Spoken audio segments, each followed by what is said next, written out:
What's happening, team? Welcome to the Halftime Podcast, where you get football opinions you didn't ask for and more. This is Halftime Weekly. I'm T. And I'm Charlie. We appreciate you tuning in once again. Please do like, comment, subscribe, hit the notification bell. Helps us more than you know. And we'd love to hear from you. Good opinions, bad opinions, they're all opinions. Please do let us know in the comments below.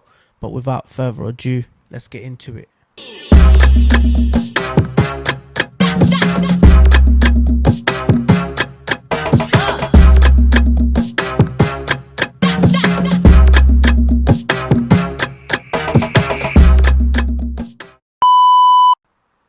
Boom, boom, boom, boom, boom, boom.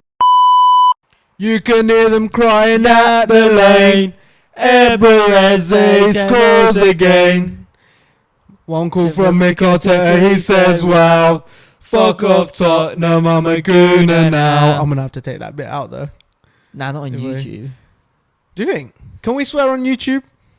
Who knows? We're about to find out. Do you know what I mean? But, yeah, we swear in the podcast sometimes. North London forever. Wicked game, innit? Yeah, I mean, who saw that come in? Me. North London is red. Ebreze turns up. Glockerez, Big Glock turns up. It was a very satisfying second half. Yeah, well, I thought throughout the whole game we far dominated. superior. Yeah.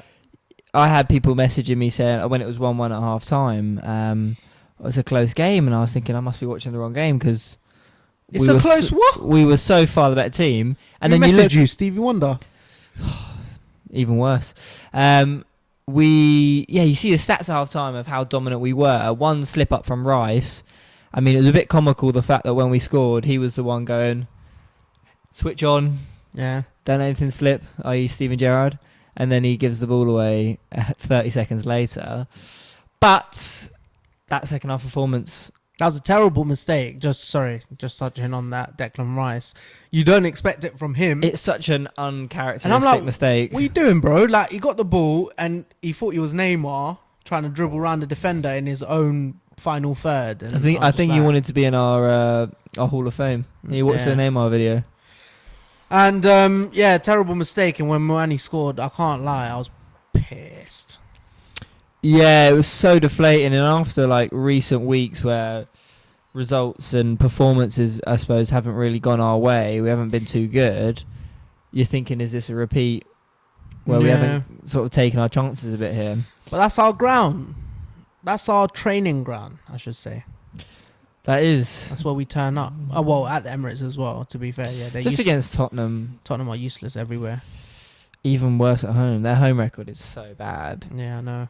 They spent money on that home stadium for us to come and batter them. Well, do you want to know a fun fact? Go on. I think I've said this before on the podcast, but I think it's only 3 or 4 wins different now. So since the amount of losses Arsenal have had at the Emirates compared to Tottenham at Tottenham Stadium, when Arsenal moved into the Emirates in 2006 and Tottenham moved into the stadium in 2019. Don't tell me they got almost the same amount of losses. 3 or 4. Mental. Do you think they're getting relegated? No. I'd love them to get relegated. I think it'd be They're so 4 points funny. off West Ham. They are. I think they just have enough. I don't know who's getting relegated, and I've said all along I don't really want West Ham to get relegated. I don't mind West Ham. But I think Tottenham will just about have enough. But I think their upcoming games are so crucial. The next 2 games, mid-table teams, they need to be getting points. Yeah, if they don't, then it's really, they're in real danger. Not even points. They need to win. They do.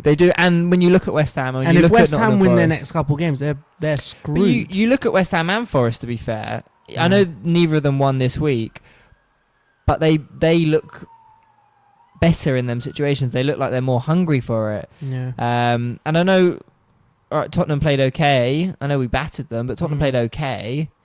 But did they just turn up a little bit because it was a North London derby? No, fair. So I think the next few weeks are massively important for Tottenham. Talking about West Ham 0-0 to Bournemouth. There were some boring games on this week. Yeah, that was the Saturday 5:30 game before the City one. And I mean, West Ham had some chances, so did Bournemouth. I mean, a point apiece. Like you said, it was a boring game. I think West Ham will feel like they should have won that. But I think Bournemouth ultimately will also feel the same. So Yeah. they kind of nullified each other, really. Bournemouth should have done way better. They're top half of the table. But West Ham are fighting, and West Ham have been picking up some points recently. And they're showing the fight. And that's what you want to see. They're showing the fight, definitely. So let's see what happens there. Aston Villa drew this week. Yes. I mean, who saw that coming? I mean, did you see the Leeds goal? What a free kick that was. Caught Martinez completely off guard. Mental, yeah. But Leeds have been on a good run as well, and I think they'll be a bit disappointed that they didn't go on to win that game. But Villa had some chances. And then it was Abraham that scored it right at the end. Sort of a weird goal. He just redirected it with his thigh or something. But that's what centre forwards. It doesn't matter how it goes. They take the opportunity, and however that opportunity is, they're in the right place, right time. And sometimes it's down to luck. I think Abraham is a great signing for them. Prophet Abraham. He's Preach it. A surprising one was also top half of the table, Brentford. They lost to Brighton, who are not doing too well this season. Well, there was sort of talk about them getting pulled into the relegation battles. That's a massive win for them. And Brentford's home record this season has been so good. So a bit of a surprising loss there. 2-0, yeah. I didn't see that coming either. Interesting one there. Otherwise, you had Liverpool, which was an interesting game. Controversial. Very controversial. I think he's off. I think Van Dijk's offside. Obviously, so it was 0-0. Don't they give is it 5 centimetre? There's some sort of leeway. So, but they don't show us the lines when they're doing it anymore. McAllister scored right at the end in the 94th minute. Then it got ruled out because it got kicked off his arm and went straight in. So they ruled that out, and then you're thinking, okay, that's kind of done. And then, I think Van Dijk's offside, but look, McAllister scores and it counts. It's a big win for Liverpool in their fight for top 4.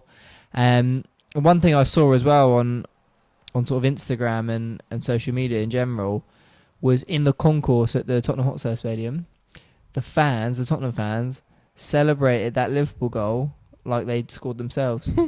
Because they have nothing to fight for, really. No, but they're worried about Nottingham Forest picking up points and West Ham picking up points. And they really said, and that's how you know they're really in trouble as well. You know how people used to get onto us for celebrating right at the end of the season, top 4? Do you remember we used to go mad and everyone's like, you're celebrating a trophyless top 4 season. Yeah, the famous top 4 trophy. They're going to be celebrating exactly the same when they don't get relegated, or if they don't. They're celebrating survival. Yeah, and they're going to be celebrating it like they've won a trophy. I can guarantee you. Remember this podcast, because I'm telling you now. They're going to be, all over the place if they survive. And they'll be like, look, Arsenal shit, blah, blah, blah. And they're like 16th, just about. If we don't win anything this season, which is very unlikely, watch all the Tottenham fans say, well, we won the same amount as you. Yeah. Talk rubbish, really. Another interesting game which had a red card in it, which we'll talk about in a second, was Chelsea-Burnley. Yeah. Chelsea took the lead early on, sort of 4 minutes in. Good sort of team goal. And you're thinking at that point, at home to Burnley, they've scored early. Burnley are going to have to come out now. Fofana let them down. They would just go on and kill that game off, and they didn't. They had so many chances, and they didn't kill it off. And again, another red card lets them down. I saw something as well. Chelsea have got more red cards this season than home Premier League wins. They've got seven red cards and 6 home wins, which is just a crazy stat in itself. But yeah, Burnley scored from a corner. James Ward-Prowse with his excellent delivery that we all know about. Good header from the Burnley player. Then they had a corner again a little bit after that, and I think the guy should have put it on target and he would have scored. But it's a point. I think it's a point gain for Burnley, really. Burnley are relegated. They scored what, 96 minute? Burnley are relegated, and everyone knows that. I think for Chelsea, this is when I say Chelsea is so inconsistent. how are you drawing that game? I know we drew to Wolves the other week, but that is terrible. But I'll take it because we got Chelsea on Sunday. Yeah. So a win like that, we need. A draw like that, we need them to not have momentum. We need them to come into the game with a bit of fear, and it's not looking good for them. It's not. I think we're going to dominate them. Who's going to replace Fofana, do you think? Because Chalobah's in, but Tosin probably is. Yeah. I don't want to speak too early, but we need to. I think we're going to smash them. Especially with Man City playing earlier on, because they're playing on the Saturday, we play on the Sunday. Man City got a hard game as well. They got Leeds away. Leeds away isn't easy, but if City play that and get the points on the board, it just puts a bit of extra pressure on Arsenal to get a result, basically. Which I think we will. I don't know what team we're going to play. Maybe Eze's sort of given Arteta a dilemma and saying you kind of have to play me now. Yeah. But who knows? It's true. If we're looking that way, we're watching the United Everton game. It's a Monday. It's live right now. It's 0-0 after sort of 27 minutes. Yeah, and Everton are doing pretty well. But yeah, catch us on the next episode. We'll talk about that a little bit. On to a big game. I wanted to get Chelsea out of the way so we can talk about the one where I thought hopefully City could drop some points, but they didn't. They got the win. City Newcastle. Yeah, I mean, Nico O'Reilly had a great game with the 2 goals. Nearly got a hat trick. 2 great finishes. Newcastle did equalise, and it was 1-1. And I thought, you know what, Newcastle might have this, but then for a little bit, there was a glimmer of hope that something was going to happen. It wasn't too far off. Like, it was a really good game. Both teams had shots. Both teams had opportunities. It wasn't like completely one-sided, even though I think City did have majority control. I just don't think that. I think even if Newcastle scored again, City were going to then go on and win that game. Haaland, I know he didn't. I don't think he scored. He didn't score, but he did really well defensively. So look, it was a good win for City at what could be a difficult game. I know Newcastle's record against City at City is terrible. They've lost the last 15 or something. Really? Yeah. Lost in a row, not even draws. They've That's lost probably 15 the last in a row. decade or something. Well, yeah. Probably Longer. It's one a season, basically. Yeah. Give or take. Some cup games and that. So you'll probably bang on with about a decade. But even with the record, you still think Newcastle are still a tough team to play. So I think they were a big 3 points. And you could tell by the celebrations, Pep was proper celebrating in that game at the end to the fans. Haaland was as well. So I think they felt means a lot it to was them. a massive 3 points. And to cut that points to 2 with us having to play Spurs at Spurs, put some pressure on, but obviously we dealt with that. I think it helps City that they've won a few Premier Leagues already. A few. Yeah, they've got the sort of the know-how. They've been in. Yeah, I know exactly. some of the players haven't, but when you've got a manager that's won it all, So I don't think I personally don't think they're feeling the pressure. Most of their team, bar a couple players like Semenyo and whatever, have won, and Gay and stuff have won the Premier League. So it's not like, oh, if you don't win the Premier League, Pep's getting sacked. So it's not that pressure. Whereas Arsenal have a huge pressure. I think it's because we've been so close for so many years. It's like you kind of have to now get this over the line. Yeah. I'm not giving an excuse of why we could bottle it, and if we do bottle it, I'll be pissed. Did I hit the post? Nah, it went just wide. Dallas just had a shot on the half volley, basically. Yeah, fair. Sorry, guys. But I was just saying, yeah, the pressure on Arsenal is a completely different pressure to the pressure on City at the moment. And I think, in some sense, it's easier for City playing catch-up than being first and watching someone chase you. I think either way, it's easier for City because I think if Arsenal win the title this season, when Arsenal win the title this season, When? I think because you've then done it, the seasons to come. It will get better, and you have more momentum, like And long term. we'll have the know-how of how to win a Premier League. Yeah, it's all about experience. That first one is so important. It's all about experience. I think we win this one. We win another one in the next 2 seasons. You maybe win that one by 10 points. And that concludes the Halftime Podcast, episode 4.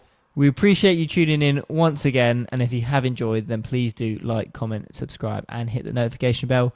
Like I say all the time, it will help us more than you know. We want to hear from you. Good opinions, bad opinions. You need to let us know if you want Charlie to do a vlog as well. Yeah, let me know in the comments, because I can do that for the Sunday one. And we don't know if you don't let us know in the comments. And please do like our video. We need to get up in the algorithms. But thank you for joining us, and peace.